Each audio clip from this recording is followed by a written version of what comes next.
പ്രയാസമായിട്ടും ചെയ്തു നമ്മൾ കാണുന്ന ഒരു അപകടം കഴിഞ്ഞ അവസാന ഘട്ടത്തിലുണ്ടായിട്ടുള്ളൊരു കാര്യമാണ്. ഇപ്പോൾ കഴിഞ്ഞ മഴ ഒരു 3 ദിവസം മുമ്പ് പരക്കെ പെയ്ത മഴയിൽ പിണറായിയിൽ കണ്ടത് 232 മില്ലിമീറ്റർ മഴയാണ്. അത് ഒരു വർഷക്കാലമായി നമ്മൾ കാണുന്ന ഒരു പുതിയ സ്ഥിതിവിശേഷമാണ്. പെയ്യുന്നിടങ്ങളിൽ കഠിനമായിട്ട് പെയ്തുകൊണ്ടേയിരിക്കുക. ഒരു മാസം പെയ്യേണ്ട മഴ ഒരു 24 മണിക്കൂറിനുള്ളിൽ ഒരു പ്രദേശത്ത് പെയ്താൽ എന്തായിരിക്കും സ്ഥിതി?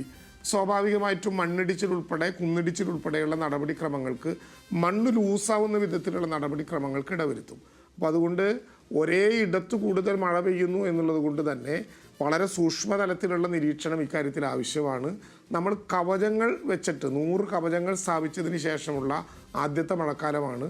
കവചങ്ങൾ ഒന്നുകൂടി ചെക്ക് ചെയ്ത് നോക്കിയിട്ടുണ്ട്. ഒരു ദുരന്തം ഉണ്ടായാൽ ശബ്ദത്തോടു കൂടി അലാറം അടിക്കാനും അതേസമയം അതിൻ്റെ താഴെ വാട്സപ്പ് ഗ്രൂപ്പുകളിലൂടെ ബന്ധപ്പെട്ടിട്ടുള്ള ആളുകൾക്ക് അതേസമയം സന്ദേശം പോകാനും കഴിയുന്ന ഒരു പുതിയ സംവിധാനം കൂടി മഴക്കാലത്തിന് മുമ്പ് ദുരന്ത നിവാരണ അതോറിറ്റിയുടെ ഭാഗമായിട്ട് നമ്മൾ ഏർപ്പെടുത്തിയിട്ടുണ്ട് എന്നുള്ളത് കുറച്ചുകൂടി ആശ്വാസത്തിന് വക നൽകുന്ന കാര്യമാണ്. മുന്നറിയിപ്പുകൾ കൃത്യമായിട്ട് നൽകും, അതനുസരിച്ച് പ്രതികരിക്കണം. ജനങ്ങളോട് ന്യൂസ് മലയാളത്തിലൂടെ എനിക്ക് അഭ്യർത്ഥിക്കാനുള്ള ഏറ്റവും പ്രധാനപ്പെട്ട കാര്യം, ഒറ്റ വരിയുള്ള ഒരു പ്രധാനപ്പെട്ട കാര്യം, അനാവശ്യമായി ലഭ്യമാകുന്ന സോഷ്യൽ മീഡിയയിലെ കമൻറ്റുകൾ ഷെയർ ചെയ്യരുത്. ഇപ്പം ഞാൻ കാണുന്നുണ്ട് രാവിലെ തന്നെ പലരും 2019 പ്രളയത്തിൻ്റെ ചിത്രങ്ങൾ എടുത്തുകൊണ്ട് ഇതാ വീണ്ടും മഴ വന്നിരിക്കുന്നു എന്ന വിധത്തിൽ വാർത്തകൾ പ്രചരിപ്പിക്കുകയാണ്.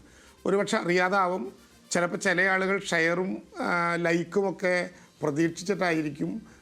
ചില പ്രദേശങ്ങളിൽ നിന്നൊക്കെ ആളുകൾ ഈ ചെറിയ മഴയത്ത് ശബ്ദ സന്ദേശം, ഇപ്പോൾ കടക്കുന്ന മഴയുടെ സന്ദേശം നൽകി വെള്ളത്തിൻ്റെ അളവ് പഴയതായി കാണിക്കുകയൊക്കെ ചെയ്യുന്നുണ്ട്. ജില്ലാ കളക്ടർമാരോട് ആ വിധത്തിൽ സോഷ്യൽ മീഡിയയിൽ തെറ്റായ വാർത്തകൾ പ്രചരിപ്പിക്കാൻ ശ്രമിക്കുന്നവർക്കെതിരെ കർശന നടപടിയെടുക്കണമെന്ന് ഇപ്പോൾ നിർദ്ദേശിച്ചിട്ടുണ്ട്. ജില്ലാ കളക്ടർമാർ അവരവരുടെ പേജുകളിൽ, ദുരന്ത നിവാരണ അതോറിറ്റി അവരവരുടെ പേജുകളിൽ മാധ്യമങ്ങൾക്കുള്ള കൃത്യമായിട്ടുള്ള അറിയിപ്പുകൾ ഇതെല്ലാം നൽകുന്നുണ്ട് എന്ന് കണക്കിലെടുത്തുകൊണ്ട് അനാവശ്യമായി കിട്ടുന്ന സന്ദേശങ്ങൾ പ്രചരിപ്പിക്കാൻ ശ്രമിച്ചാൽ കൂടുതൽ അപകടത്തിലേക്കാകും പോവുക എന്നുകൂടി നമ്മൾ മനസ്സിലാക്കണം.